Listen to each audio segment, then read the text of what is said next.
Pemirsa, kita masuki kabar nang penambayan. Bubuhan gelandangan wan pengemis nang biasanya saban hari Jumat memadati beberapa ruas jalan di Banjarmasin mulai ditertibkan Satpol PP Banjarmasin karena dinilai sudah meresahkan.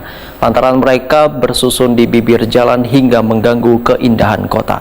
Mereka pun akan diserahkan ke Dinas Sosial Banjarmasin untuk dilakukan pembinaan.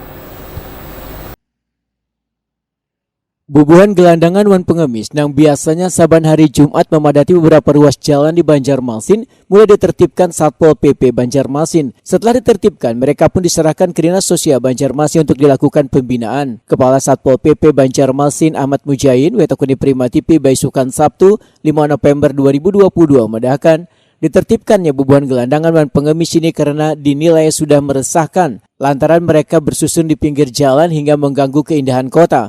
Menurut Ahmad Mujain, kendala yang selawas ini wayah melakukan penertiban gepeng ini adalah masalah wadah pembinaannya yang belum tersedia di Dinas Sosial Banjarmasin sehingga hanya memberdayakan rumah singgah Baiman yang ada di Jalan Lingkar Selatan Banjarmasin Selatan yang selawas ini merupakan tempat penampungan ODGJ. Lantaran kada berisi wadah, maka pembinaannya pun ujar Ahmad Mujain hanya bisa dilakukan beberapa hari, padahal sesuai SOP selawas 20 hari.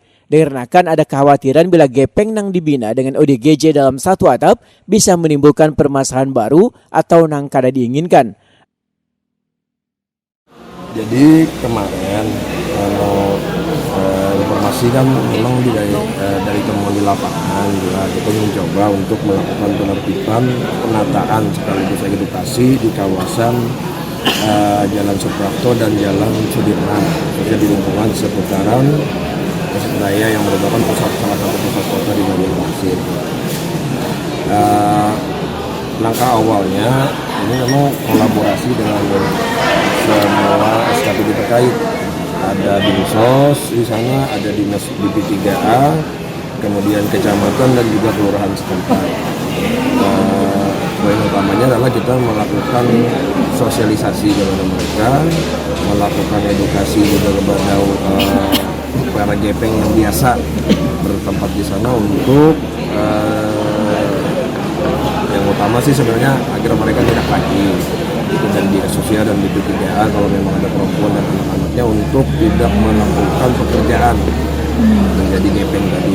Tapi kalaupun memang tidak, paling tidak kawasan di sekitaran itu kedepannya coba kita perhatikan untuk tidak lagi menjadi tempat mereka semacam tempat untuk menanyakan.